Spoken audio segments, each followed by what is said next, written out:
Addiction isn't just alcohol or drugs. It can be your phone, sugar, Netflix, gaming, shopping, or even procrastination.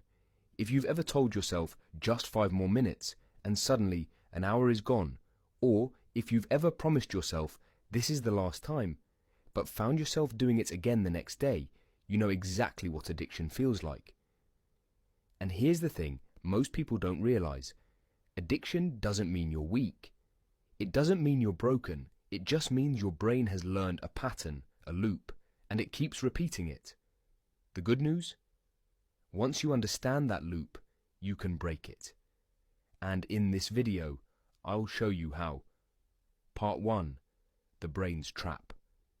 Let's start with what's actually happening. Addiction is basically your brain running a script on repeat. You get triggered, you act on the habit, and then you feel a short burst of relief or satisfaction. And that little relief teaches your brain, hey, this works, do it again next time. It's like teaching a dog a trick. Give it a treat, and it learns the behavior. Your brain works the same way. So when you're bored, lonely, stressed, or anxious, your brain says, I know what fixes this. Scrolling, smoking, snacking, binge-watching. And before you know it, you're stuck in the same cycle, craving, acting, regretting. That's why it feels like you're not in control. Because in a way, you're not. Your brain has automated the loop. Part 2. Why willpower isn't enough. Now here's where most people get it wrong. They think, I just need to try harder. I just need more discipline. But the truth is, willpower is like a phone battery. You start the day charged, but as the hours go by, it drains. That's why it's easier to resist cravings in the morning. But at night, when you're tired, stressed, and drained, you give in. So, when you try to beat addiction with pure discipline, you're basically fighting with a tool that runs out. That's why so many people relapse, and then they blame themselves, when really, they were just fighting biology. The real solution isn't more willpower. It's building a better system. A system that works even when your willpower is low. Part 3.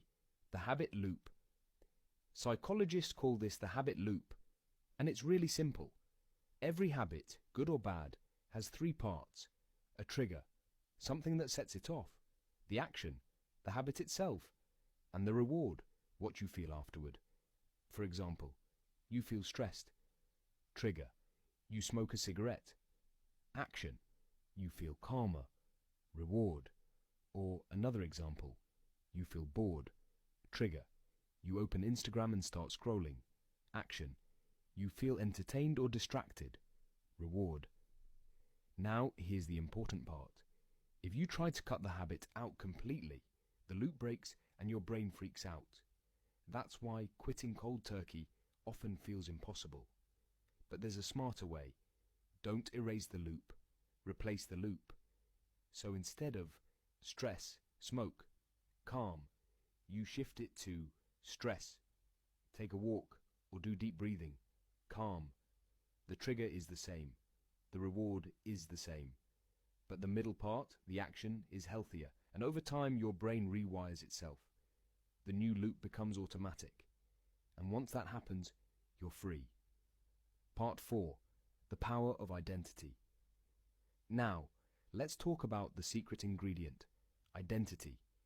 If you say, I'm trying to quit smoking, you're telling yourself you're still a smoker. You're just a smoker who's struggling. But if you say, I don't smoke, you're stepping into a new identity. And here's the magic.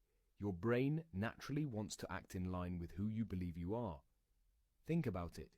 If you see yourself as a healthy person, skipping the gym feels wrong. If you see yourself as someone who values focus, endless scrolling feels out of place.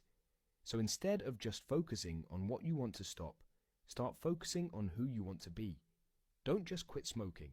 Be a non-smoker. Don't just cut down on scrolling. Be the kind of person who values their time. Don't just avoid junk food. Be someone who eats to fuel their body.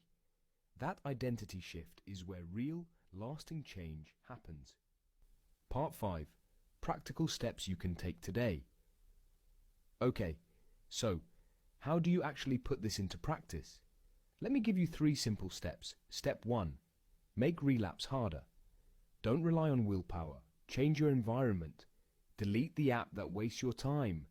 Don't keep junk food in the house. Don't buy the cigarettes. If it's harder to reach, you'll do it less often. Step 2. Replace. Don't just remove. If you only cut something out, you create a void, and your brain hates that. So swap it with something that gives you a similar reward. If you scroll when you're bored, read, journal, or call a friend. If you snack when you're stressed, drink water, or go for a short walk. If you smoke to relax, try breathing exercises. Step 3. Get accountability. Addiction grows in secrecy. But when you tell someone, when you let a friend or family member know, you take away its power. Even one person who checks in on you can make a huge difference. And remember, slip-ups don't mean failure. They mean you're learning. Every single time you choose the new habit instead of the old one, you're strengthening the new loop in your brain. Part 6. Encouragement and closing. So, here's what I want you to remember. Addiction isn't weakness. It's just your brain running the wrong program. But programs can be rewritten. Start small. Notice your triggers. Swap one habit for a better one. Step into a new identity. It won't happen overnight. But every small win matters. Every choice adds up. And one day you'll look back and realize you're free. So, here's my challenge. Today, write down one habit you want to change and the main trigger that causes it. That's it. Awareness is the first step toward freedom. If this video gave you value, share it with someone who might need it. And don't forget to subscribe to Wisdom Bites, for wisdom to change your life, one bite at a time.